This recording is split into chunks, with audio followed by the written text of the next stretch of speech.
சிரிப்பு தான் வருது. அல்லேலூயா. பரலோகத்தில் அவர் ஸ்ட்ரிக்டாக பிடிச்சுவார். இங்கே இஷ்டத்தில் அட்ஜஸ்ட்மெண்ட் ஒன்று நடக்காது.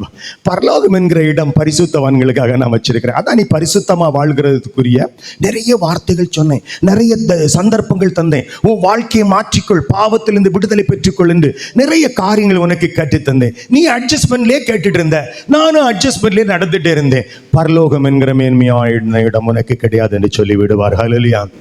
அப்போ இந்த செய்தி, அன்றைக்கு பிரசங்கித்த செய்தி ஒன்றே ஒன்றுதான், சுருக்கம்தான். பாவத்திலிருந்து ஜனங்கள் பரிசுத்தமாகணும், பரலோக ராஜ்யத்தை சென்றடையணும். ஆமென். இந்த இடப்பட்ட காலத்திலே பரிசுத்த ஆவியானவர் நிரப்பப்பட்டு அவருடைய ஊழியங்களை செய்கிறதும் அவருக்காக வாழ்கிறதும், இந்த ஜாதி ஜனங்களின் அடிமைத்தனத்திலிருந்து, புறஜாதி என்கிற அந்த சிஸ்டத்திலிருந்து பிரித்து கொண்டு நம்மளை இஸ்ரவேல் ஜனங்களோடு கூட ஐக்கியப்படுத்தி ஆண்டவர் வைத்திருக்கிற ஆசீர்வாதங்களை அனுபவிப்பதுதான் ஊழியமும் சபையும் நீங்களும் நானும். ஆமென்.